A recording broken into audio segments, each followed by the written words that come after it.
Hi, welcome to Blacticulate, a podcast series featuring UK young black professionals, where we find out how they do what they do, so you can too. Or not. After all, it is your life.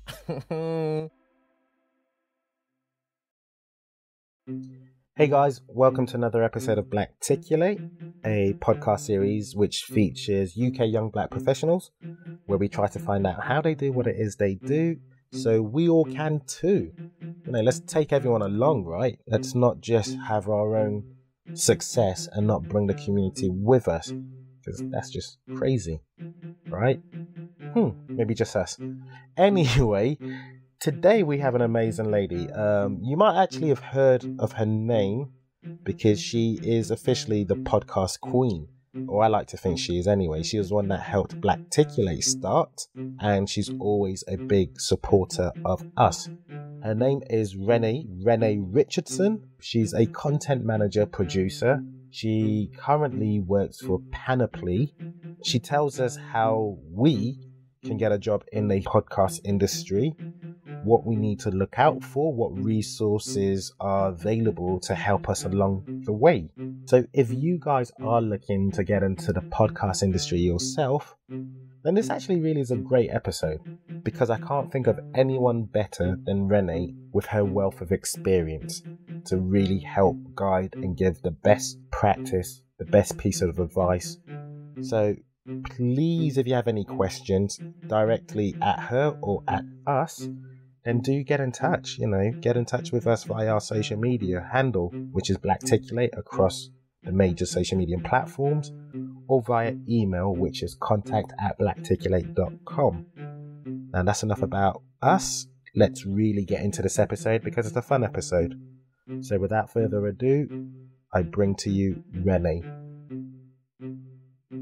Obviously, my listeners don't know who you are, so do me a favour. Just give everything. Give us all. Give it all. I'm Renay. I work at a podcasting company called Acast. I live in London. I can't I'm believe a girl. Renay is never that. Hey, that was pithy. You normally I'm go awesome. on. No. Yeah, you are awesome. Hence you're on the podcast. I can't believe it. No. Okay. The way I actually know Renay is we do know through a mutual friend, and Renay works for Acast, which is a podcast platform, which fortunately you knew about Blacticulate and you suggested housing on Acast. And I don't know if this is going to actually air after October. Okay. So the point is, Renay is one of the driving forces of actually making this happen. So I'm very grateful for her. Yay. And Renay's actually got quite a lot of wisdoms behind her. So I want to almost start with how you became, I guess, the only black lady in the UK that's in podcast. How did this happen? What's your journey? So I work so I'm there's anyway in the UK, there's only a handful of black-led podcasts, a handful, maybe 5 or 6. And there's not a lot of people working in the background in the actual podcasting market. So I am, if not the only lady, probably one of 2. Yeah. So this came about, I used to work in TV production, then TV development, an agency, and all things like that. And last year, 2014, at the age of 29, you really proud of your age. I love it. I don't mind. I look younger. Yeah, you do. Black don't crack. But last year I retired because I was sick of all the jaded. I was just jaded from the TV industry, and then I was going to open a vegan cafe because I'm vegan, and just live life and be happy. Yeah. So I quit my job at a really good company, and just was going to do that. And then Thea, who was one of my old bosses at United Agents, emailed me a job spec to email around my friends, because she knew I knew people who need jobs, or just people who wanted to look at stuff. Yeah. And I read the job spec and I was like, hang on a minute, this looks good. So I emailed her back and I was like, can I apply? It's like, what? You'd be amazing. Yeah, you can. I'll organise a coffee. So then I met up with Adam, who's Thea's husband, who is the content director at Acast, global one. And we met for a coffee, and then at the end of the coffee, he offered me the job. Just like then I got the job and work in podcasting now. Yeah, you haven't looked back since. So I just want to go into your background. I mean, where are you from originally? Dagenham, Essex. Dagenham. But do you get it when people say where are you from originally? Like they're often asking. Oh, they mean where my grandparents exactly. from. You normally get that, right? My grandparents. Well, actually, my dad is from Trinidad, and my mum was born here, but of her descent, Jamaican. So I'm actually half Jamaican, half Trinidad. But are they together? No. Because you've got, I mean, I know you personally now, and I know you've got an amazing relationship with your mother. Yeah. Right? I mean, she's like one of your best friends. You'd happily admit that, right? Yeah. I mean, she's how it should be, surely, yeah. Well, I mean, I wish it was the case for everyone, but, and she instilled quite a discipline in you that I think is quite unique. And work-wise. So do you want to give us a story? Basically, so we lived in Dagenham. My mum had me when she was 20. My dad is like, typical black dad. Oh no, okay. Not around. I don't like this. I do not like I don't want to have to edit that out. Oh no. My stepdad is black and he is married to my mum and they're still together. I've got a younger sister called Jordan. She's 10 years younger. They're still together. Right. So he is not the typical. So I've seen the two coins. So basically, my mum had me at 20. She, I don't know, didn't get to take, she probably had some kind of maternity leave, but really the goal was to get back to work. So she worked 2 jobs, one at Allied Carpets, like on the weekend, and one her kind of receptionist job. But basically, so my mum's got 4 siblings. She's a twin as well. Okay. So she's got 4 siblings, 1 twin sister, 1 non-twin sister, and 2 brothers. And apart from Auntie Jennifer, who is my mum's twin, and Auntie Shirley, everyone was kind of in that, it was the 80s, wheeling and dealing. Right. Kind of, do you have to go to work? Or can you just find a way to just get some money? Right. So it's that crowd. Okay. Whereas my mum didn't take part in that. She was just like, I'm just going to work. When I was 2 or 3, we got a council house, which ended up being next door to my Uncle Winston and 5 doors away from my Uncle Michael. So kept in the family. So we were all together. Yeah. But my mum just worked. And so as we went on, I think at the age of 30, my mum kind of, got a job as in a commodities trader. So she actually worked her way up from receptionist to like a good job. And then at 40, she then quit and was like, I want to be Sarah Beanie. Okay. And then decided to get a job in property. Right. So that was at 40. So she kind of, it took her a long time to get to that confidence where you're in the city, commodities trader, high wage, quit that to get a 12 grand basic to become an estate agent where it's all on commission. Right. So that's what Mum did. So that was quite inspiring to me. And all through those times, we did a house swap. So with council housing, you can swap. If someone's got a bigger house and they're one person and you need a bigger house, you can swap it if they agree. Okay. So it's a way to not move up the property ladder, but to just get houses that you need. That was more, fitting to your needs, yeah. So we swapped our 2-bedroom house, because we had my sister, to a 3-bedroom house still in Dagenham. But then, with Right to Buy, my mum bought it, and now they're living life. Your mum's a workaholic. So basically, she just worked, and that's instilled that in you. Yeah. But you yourself, I mean, you didn't go to uni, did you? No, I got into uni, so I'm not dumb. No, of course not. No, that was not what I was implying. You know that. So I went to the Brit School, right? Which you may know from Amy Winehouse and Adele and Jessie J. Excellent. I went there, and I just hate being told what to do. Basically, I always wanted at school to read Frankenstein. As soon as they put it on the curriculum, didn't want to read it anymore. I was like, I'm going to watch the film. Screw you. Right. But so I hate being told what to do. So when I was 18, my mum got into, I think it's Kingston University, because back then I wanted to learn. I knew I wanted to be in the entertainment industry. So I did dance at college and performing arts. I went to theatre school, and so I wanted to learn every aspect of this industry. So I did sound engineering when I was, I went part-time at Renault. And at the weekends, I did this sound engineering certificate, Sweet. Which then meant I could get onto this really good program at Kingston University to do a sound engineering degree. but it was like 10 grand a term. And so I could have got myself into debt with student loans and all that. And then I got in and my mum was like, do you really think you need this? Do you really could you see yourself being told what to do for 3 years? And I was like, well, we'll see. Let's see what happens. Right. So that summer, she's like, okay, well, see if you can get a different job. See if you can get a job you want. And I was like, okay, cool. So between the time I got into university, with going to university and getting in, I tried to get a job that I wanted. And I'd always been wanting to work at this talent agency called PFD. Okay. And they always had jobs, like assistant agent and all these things. And obviously I was just a girl who's just like, that would have been my first job, real job. Right. I'd worked at a car dealership as a receptionist, but only on weekends. And so obviously I didn't get an interview. Right. I kept replying to every job they had. Didn't get a look in. I love it. Ruthless. Then there was a job in the post room, and I was like, I could send post. Yeah. Yeah. So I applied again, and I got an interview. And in that interview, then got the job. Nice. And then got the job at my dream company that I wanted to work at. So then, screw university.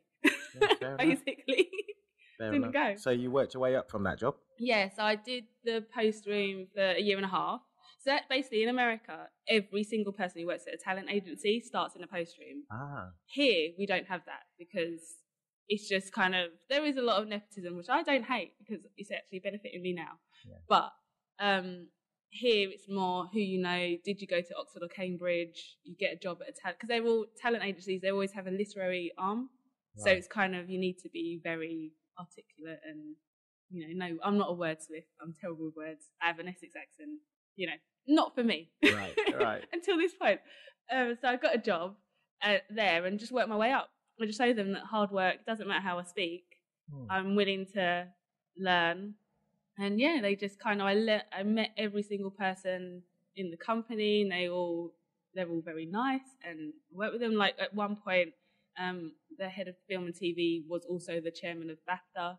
And so it's just really massive people that I worked with. And worked my way up to agent's assistant and assistant agent, and then I even covered maternity leave for a comedy agent in the end. I was there for 7 years, pretty much. Listeners, you can clearly tell how affable Renay is as a person, and I think that is testament as to why you're so far and why you get jobs. Now, I want to almost bring this into the challenges you face and whether or not it's because you are a black woman in the industry. Or, I mean, what are the challenges? So I personally haven't had any challenges. Okay. But I do, I see that there are challenges. So basically, when I worked at it was PFD back then, there was a whole big thing and we all quit and started a new agency called United Agents. Okay. It was all over the news. It was the biggest thing in agenting history. And of course I was part of it. I love that. But basically, I was the only black person working there. And I was the only person who, no one had really gone from post room to agent's assistant before. You were in the post room, that was it. Right. You'd do that, you'd get bored after 6 months, you'd quit, and then they'd get someone else in the post room. I was the only one who stuck it out because I was like, no, this isn't the end goal for me. The end goal is I'm going to own a movie studio or something. So I still haven't yet, but it's not the end. I'm not dead. Yeah, not yet. But I knew my goal was to move up, basically. And so I always said to just anyone around, office managers, other agents that work there, I was like, you need more colour faces in here. Right. And I just always say, you need more colour in this company. And now Thea, who she does HR there, she's like their creative director. She signed up to this, I can't remember what the program's called, but it's basically to get people who wouldn't normally have opportunities. They get them paid. Program. Yeah, they get paid internships at the job. And then from that, once you're in, it's up to you to shine. Right. And basically more and more people have been of colour, have got opportunities to work at the top agency in Europe. Hey guys, before we return to the episode, I just wanted to say I appreciate you listening. And if you'd like to get involved, then please visit www.blacticulate.com for more information. Now let's get back to the episode. The question I've got to ask from that is, why did you feel you needed to tell people that? Because there's a lot of people like me who haven't been to university who, prior to me getting that job in the post room, because there's no post rooms now. Like everything's all email, isn't it? Yeah, pretty much, yeah. So that kind of died out unless you have someone to filter your email boxes. Yeah. So that is dying away massively because post is kind of all you get now is fan mail. You don't really send post, or you don't send as much post as you used to. So you need another in. And if I was applying now and I was 18, 19-year-old back then now, how would I get in? Exactly, good question. Like there is no post rooms for me to apply for. I'd be applying for jobs and I'd never get one. So you need programs like that for me to apply because I've not been to university. I was from Dagenham, first of all. There's no one from Dagenham. No one admits it if they are. So it's like, how the hell would I have got a job in the bloody top agency in the country? Right. Like I wouldn't. So you need programs like that to give you a platform because it's not just United using them. Like Curtis Brown is another good one uses them. I think there's an agency called the Rights House. They use them. Like they're all at the top of the industry. So you're not going in. Agencies have diversity programs. Yeah. If it's the same one, it's run by. okay. It's like this guy set it up, and it supplies interns to all of any media company can sign. I think production companies can sign up too. Do you know what it's called? I don't. Okay, we'll find out after the show. And what I'll do is I'll put it in the show notes, guys. Yeah. So anyone obviously listening to this can check it out. I'll find it. But it's the same program, and it's all the top agencies. I think production companies as well. All like at the top of the game. Like every company is this one program, and you can apply to it. And you don't have to be black. Right. It's just I think BAME, let's say. But yeah, it just gives you a chance. BAME. BAME. BAME. BAME. Oh, sorry, BAME. Yeah. Okay, Black minority, ethnicities. Right, gotcha. But yeah, so it just gives people an opportunity, and we do need that. Yeah, so if not that route, any other potential actionable? Yeah, bombard them. Okay. I mean, that's what I've always done. Yeah. How? Apply. By email. Yeah, have a good CV. Not too. So you want a little bit of your personality, but not too much. Because I never put a picture on. Right. Because you don't want people to really know to judge you. My name's Renay Richardson. I could be a girl. I could be a boy. You don't necessarily know I'm black. Right. Either. Yeah. So it's like all those things. You don't want to give someone a reason to judge you. I don't put my age either.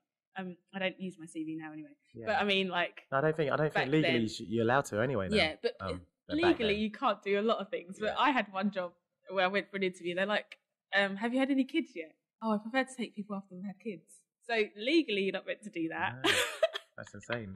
But people do. Yeah, people do a lot of things that you should do legally. That is true. So basically, you don't want to give people a chance to judge you. You want to get in the room. Get in the room by any means necessary. Once you're in there, it's up to you. So, no, I mean, again, guys, you can hear this. Just how a really healthy approach. Now, I almost want to say, so those who want to, I don't know if I want to even ask them if they want to get into podcasting, say, for instance, and I'm not necessarily in content stuff like what I'm doing, but behind the scenes, like what you're doing. Yeah. What advice would you give? What advice can you give? Well, it's such a new industry. So I would say just find someone who's making a podcast and work on it and help them promote it. Because it is, like, at the moment, it's all up for grabs. You could literally make your own network and be fine. Like, you've got to just keep trying. Because it is so new. A year ago, there was no podcasting industry in the UK. Yeah, exactly. So it's like, do you remember when blogs came out? Yeah. This is where we're at with podcasting. Okay, amazing. So literally, you get on it while you can. Yeah. Because it's all the first year or the first couple of years YouTube was around. You know, if you've got a YouTube account and you were on it, you're a star now. Yeah, that's so true. Basically, get on it. Get on the podcasting game. But in any way, you could market people. You could collate people, make your own network. Anything. You could. Yeah, the sky's the limit. Podcasting wise. Okay. It's really, but you've got to be creative yourself, Kim. I mean, I want to say, I hope those listening aren't looking at Renay and thinking, well, that's all good and true for her. Do you know what I mean? She's lucky. Because fundamentally, I think, and this is what I'm getting from it, is you are what you focus on. And if you genuinely, truly believe, you will make it happen. Yeah. And well, luck is, what is it, where preparation and opportunity meet? And I was prepared. Like I'd been, I'd worked in a production company before, but I made that happen by doing a script development course. And it is, you do make your own opportunities. If you're like, oh, I'm never going to find a job. Yeah, you won't, because you're saying I'm never going to find a job. I was like, the right job's going to come. And then basically the best job I'd ever had came along. And it's not, and that can happen for anyone. People do think, oh, it's just Renay, she's just lucky. But it's not. You've just got to believe. A lot of people don't have belief in themselves. How do you find belief? I don't know, because I've worked hard. Work has been my focus, not on purpose, but work-wise, I know I can do any job, and I know I'm good at work. So that's how you get belief. And I know you just do it, and you know. Consistency and just putting that hours anything in. Else, like, am I good at everything else? No. But work, I have put the hours in. Okay, Renay, we are definitely hitting that mark, and it's been a gem, to say the least. Now, I normally give light ones, do you know what I mean? And towards the end of the interview, like what success is, what you're listening to, and the likes of. But to be honest with you, I actually want to give you the mic for you to tell me if there's anything you're doing, if there's anything that you need help with, like for my listeners, just anything really and truly, and obviously how we can get in touch with you as well. Yeah, okay. So it's all yours. Hit us, Red. Well, what do I need? What am I doing? Oh, well, I've just launched my own podcast. It's called Renays World.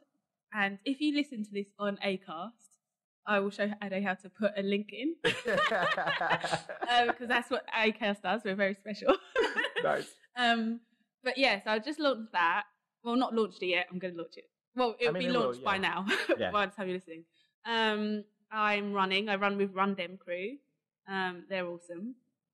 So you should get into fitness and all that. But yeah, I just want more people to do podcasts or to reach out if you have an idea, if you have blogs, any issues, because my main focus is to get diverse voices out there in any way. I've worked in film. If you want to help I know a producer at BAFTA. Like, if you want to get a short film made, you have to work at it. It's not just, hey, she'll just do it for you. Yeah. It takes work. But if anything like that, I just want to get diverse voices out there.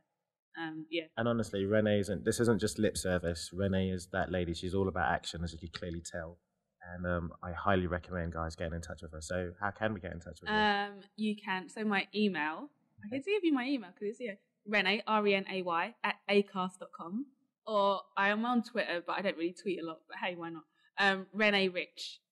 Yeah, that's it actually. @Renay Rich. @Renay Rich. Your Twitter account. But we'll put all the links in the show notes, but also on the Acast platform. On the Acast platform. Acast is spelled Alpha Charlie Alpha Sierra Tango. Yes. Yeah.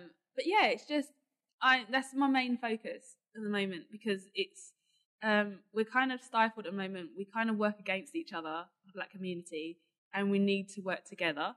And actually, you've said any struggles I've had, it's from the Black community. Really?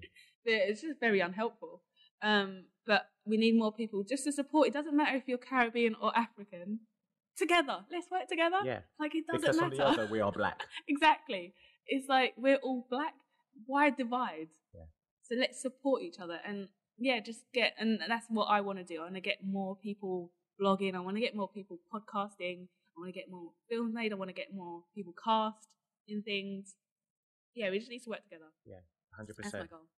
Well, guys, thanks once again for listening to Blacticulate,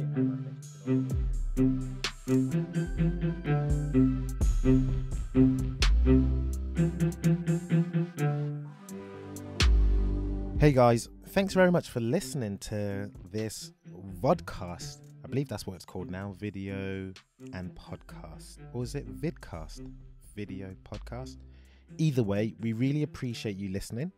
And if you have any feedback whatsoever, anything good, anything that can make us better, please do leave it in the comment section below. Also, you can get all the info, all the links, all the resources we speak about in the description below.